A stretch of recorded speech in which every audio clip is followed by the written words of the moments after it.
നമസ്കാരം, സ്പീഡ് ന്യൂസിലേക്ക് സ്വാഗതം. AIF പ്രവർത്തകർ തൃശൂർ DE ഓഫീസിലേക്ക് നടത്തിയ മാർച്ചിൽ സംഘർഷം. പോലീസ് ജലപീരങ്കി പ്രയോഗിച്ചു. PM-ശ്രീ പദ്ധതിക്കെതിരെ നടത്തിയ നിയമസഭാ മാർച്ചിന് നേരെയുണ്ടായ പോലീസ് അതിക്രമത്തിൽ പ്രതിഷേധിച്ചായിരുന്നു മാർച്ച്.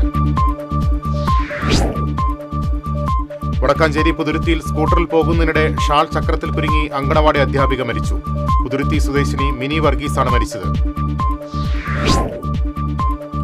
കോൺഗ്രസിന്റെ തെരഞ്ഞെടുപ്പ് പ്രകടന പത്രികയ്ക്ക് വിരുദ്ധമായി മദ്യനയത്തിന് എന്ത് മാറ്റം വന്നു എന്നുള്ളത് ആലോചിക്കേണ്ട കാര്യമാണെന്ന് മുതിർന്ന കോൺഗ്രസ് നേതാവ് VM സുധീരൻ. KK മഹേശന്റെ മരണത്തിൽ ശക്തമായ അന്വേഷണം വേണമെന്ന ആവശ്യം വെള്ളാപ്പള്ളിയിൽ പരിഭ്രാന്തി സൃഷ്ടിച്ചിട്ടുണ്ടെന്നും സുധീരൻ. പ്രതിസന്ധി തുടർന്നാൽ സംസ്ഥാനത്ത് വൈദ്യുതി നിയന്ത്രണം അടുത്ത മാസത്തേക്കും നീളുമെന്ന് മന്ത്രി സണ്ണി ജോസഫ്. പ്രതീക്ഷിച്ച മഴ ലഭിക്കാത്തതും ഉപഭോഗം കുറയാത്തതുമാണ് നിയന്ത്രണത്തിന് കാരണമെന്നും മന്ത്രി. ഓസ്ട്രിയയെ തകർത്ത് നിലവിലെ ചാമ്പ്യന്മാരായ അർജന്റീന ലോകകപ്പിന്റെ നോക്കൌട്ടിലേക്ക് യോഗ്യത നേടി. ഇറാഖിനെതിരെ 3-0 വിജയവുമായി മുൻ ചാമ്പ്യന്മാരായ ഫ്രാൻസും കുതിപ്പ് തുടരുകയാണ്. സെനഗലിനെ തോൽപ്പിച്ച് നോർവേയും അടുത്ത റൗണ്ടിലേക്ക് മുന്നേറി. ക്രിസ്ത്യാനോ റൊണാൾഡോയുടെ പോർച്ചുഗൽ ഇന്ന് രണ്ടാം മത്സരത്തിനിറങ്ങും.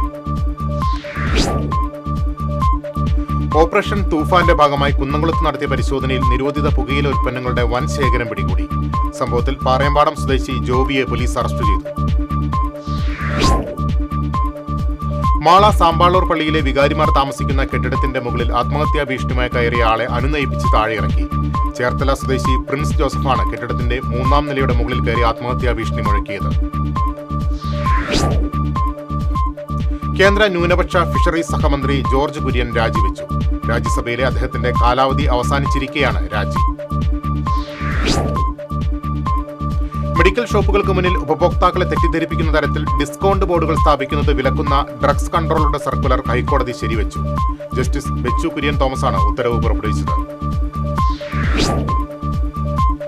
അന്താരാഷ്ട്ര ഒളിമ്പിക് ദിനത്തിൽ ജില്ലാ ഒളിമ്പിക് അസോസിയേഷനും ജില്ലാ സ്പോർട്സ് കൌൺസിലും സംയുക്തമായി തെക്കേ ഗോപുരനടയിൽ നിന്നും VKN മേനോൻ ഇൻഡോർ സ്റ്റേഡിയത്തിലേക്ക് റാലി സംഘടിപ്പിച്ചു. കായിക താരങ്ങൾ, കായിക പ്രേമികൾ, വിവിധ കായിക അസോസിയേഷനുകൾ, ദേശീയ അന്തർദേശീയ താരങ്ങൾ തുടങ്ങിയവർ റാലിയിൽ അണിചേർന്നു. തൃശൂരിലെ ആദ്യത്തെ mobile digital X-ray machine Amala medical കോളേജിൽ സ്ഥാപിച്ചു. Amala director father Julius Arackal switch on കർമ്മം നിർവഹിച്ചു. വിവർത്തന മേഖലയിൽ വർഷം തോറും ഗ്രാമിക നൽകി വരുന്ന പുരസ്കാരം ഇത്തവണ തുമ്പൂർ ലോഹിതാക്ഷന് സമ്മാനിക്കും. സ്വാതന്ത്ര്യ സമരസേനാനിയും പ്രമുഖ വിവർത്തനവുമായ EK ദിവാകരൻ പോറ്റിയുടെ പേരിലുള്ള പുരസ്കാരം അടുത്ത മാസം 26-ന് സമ്മാനിക്കും. ഈ വർഷത്തെ APN നമ്പൂതിരി വിദ്യാഭ്യാസ പുരസ്കാരം എൻട്രൻസ് പഠനരംഗത്തെ മാർഗദർശിയായ പ്രൊഫസർ NR ജയറാമന് സമ്മാനിക്കും. ശനിയാഴ്ച വൈകിട്ട് 4:30 സാഹിത്യ അക്കാദമിയിൽ നടക്കുന്ന ചടങ്ങിൽ ഡോക്ടർ കലാമണ്ഡലം ഗോപി പുരസ്കാരം സമ്മാനിക്കും. ലോകകപ്പിന്റെ ആവേശം ഉൾക്കൊണ്ട് തൃപ്രയാർ ശ്രീവിലാസ് UP സ്കൂളിൽ പെനാൽറ്റി ഷൂട്ടൌട്ട് മത്സരം നടത്തി. Nattika panchayat president P. വിനു ഉദ്ഘാടനം ചെയ്തു. മണ്ണുത്തി പോലീസിന്റെയും VVS ഹൈസ്കൂളിന്റെയും ആഭിമുഖ്യത്തിൽ operation Toofan the narco hunt പദ്ധതിയുടെ ഭാഗമായി വിദ്യാർത്ഥികൾക്കായി ഓറിയന്റേഷൻ ക്ലാസ് സംഘടിപ്പിച്ചു. മണ്ണുത്തി SHO CV ബിജു ഉദ്ഘാടനം ചെയ്തു. വടക്കാഞ്ചേരി ടൗണിൽ SI സഞ്ചരിച്ചിരുന്ന കാർ നിയന്ത്രണം വിട്ട് റോഡരികിലെ വ്യാപാര സ്ഥാപനത്തിന്റെ സംരക്ഷണ ഭിത്തിയിലിടിച്ചു. പത്താംകല്ല് സ്വദേശിയായ പോലീസുകാരൻ സഞ്ചരിച്ചിരുന്ന വാഹനമാണ് അപകടത്തിൽപ്പെട്ടത്. ആളൂരിൽ ഇലക്ട്രിക് സ്കൂട്ടറിൽ പോലീസ് ജീപ്പിടിച്ച് പരിക്കേറ്റ 2 വിദ്യാർത്ഥികളിൽ ഒരാൾ ചികിത്സയിലിരിക്കെ മരിച്ചു. ആളൂർ ആനത്തടം പീണിക്കപ്പറമ്പിൽ രാജുവിന്റെ മകൻ 16 വയസ്സുള്ള ജുവിനാണ് മരിച്ചത്. അപകടത്തിൽ ഗുരുതരമായി പരിക്കേറ്റ തയ്യിൽ വീട്ടിൽ അനന്തകൃഷ്ണൻ എറണാകുളം ആസ്റ്റർ മെഡിസിറ്റി ആശുപത്രിയിൽ ചികിത്സയിലാണ്. പോലീസുകാരെ ഗുണ്ടെറിഞ്ഞ് ദേഹോപദ്രവം ഏൽപ്പിച്ച കേസിലെ പ്രതി പിടിയിൽ. ചിയാരം സ്വദേശി അരിമ്പൂർ പല്ലൻ വീട്ടിൽ സഞ്ജയ് നിക്സനെയാണ് തൃശൂർ വെസ്റ്റ് പോലീസ് പിടികൂടിയത്. സ്കൂൾ കുട്ടികളെയും യുവാക്കളെയും ലക്ഷ്യമിട്ട് ലഹരി വിൽപ്പന നടത്തിവന്ന സംഘത്തെ കയ്പമംഗലം പോലീസ് പിടികൂടി. നിരവധി കേസുകളിൽ പ്രതിയായ കൂരിക്കുഴി സ്വദേശി ഹസീബ്, കൂട്ടാളികളായ നാട്ടിക സ്വദേശി ആകാശ് ബാബു, പെരിങ്ങോട്ടുകര സ്വദേശി അരുൺ എന്നിവരാണ് അറസ്റ്റിലായത്. മുല്ലശ്ശേരി ബ്ലോക്ക് പഞ്ചായത്ത് പരിധിയിൽ ഷിഗല്ല രോഗം റിപ്പോർട്ട് ചെയ്തതിനെ തുടർന്ന് ആരോഗ്യവകുപ്പ് രോഗപ്രതിരോധ പ്രവർത്തനങ്ങൾ ശക്തമാക്കി. Block panchayat president Clement Francis അധ്യക്ഷത വഹിച്ചു. UDF സർക്കാർ അവതരിപ്പിച്ച ബജറ്റിൽ ഇരിങ്ങാലക്കുടയ്ക്ക് 300 കോടി രൂപയുടെ പദ്ധതികളെന്ന പ്രചരണം വാസ്തവ വിരുദ്ധമാണെന്ന് ഇരിങ്ങാലക്കുട CPM ഏരിയ കമ്മിറ്റി. കഴിഞ്ഞ LDF സർക്കാരിന്റെ കാലത്ത് കൊണ്ടുവന്ന പദ്ധതികളാണ് ബജറ്റിൽ വീണ്ടും അവതരിപ്പിച്ചതെന്ന് CPM Irinjalakuda area committee secretary VA Manoj Kumar. ലോക സംഗീത ദിനത്തോടനുബന്ധിച്ച് തൃശൂർ നാദബ്രഹ്മം ഫൗണ്ടേഷന്റെ ആഭിമുഖ്യത്തിൽ സ്നേഹസംഗമം ഗാനസമാഗമം സംഘടിപ്പിച്ചു.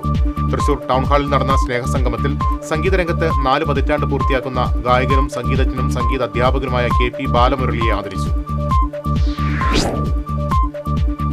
ജില്ലാ ഇവന്റ് വർക്കേഴ്സ് യൂണിയന്റെ 5ാം വാർഷികം ആഘോഷിച്ചു. യൂണിയൻ ജില്ലാ president PG Subidas workers union ജില്ലാ വാർഷിക ആഘോഷം ഉദ്ഘാടനം ചെയ്തു. വെങ്ങടങ്ങ് പഞ്ചായത്ത് കുടുംബാരോഗ്യ കേന്ദ്രത്തിൽ ജനകീയ മഹാശുചീകരണ യജ്ഞത്തിന് തുടക്കമായി. പഞ്ചായത്ത് പ്രസിഡന്റ് ഗ്രേസി ജേക്കബ് ഉദ്ഘാടനം നിർവഹിച്ചു.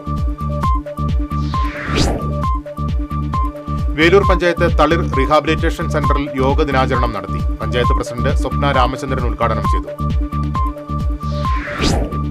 വിദ്യാ അക്കാദമി ഓഫ് സയൻസ് ആൻഡ് ടെക്നോളജിയുടെ ആഭിമുഖ്യത്തിൽ intelligent systems and sustainable technologies എന്ന വിഷയത്തിൽ ഈ മാസം 26, 27 തീയതികളിൽ രാജ്യാന്തര കോൺഫറൻസ് സംഘടിപ്പിക്കും.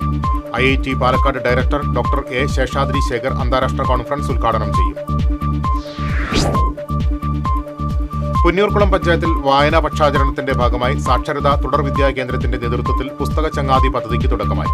പഞ്ചായത്ത് പ്രസിഡന്റ് ഹസൻ തളികശ്ശേരി ഉദ്ഘാടനം ചെയ്തു. United arts and sports club Chettuva സൗജന്യ കാർഡിയാക് മെഡിക്കൽ ക്യാമ്പും ലഹരി വിരുദ്ധ ബോധവൽക്കരണവും നടത്തി. എങ്ങണ്ടിയൂർ പഞ്ചായത്ത് പ്രസിഡന്റ് സേവ്യർ പുലിക്കോട്ടിൽ ഉദ്ഘാടനം ചെയ്തു. ഇതോടെ സ്പീഡ് ന്യൂസ് സമാപിച്ചു. നമസ്കാരം.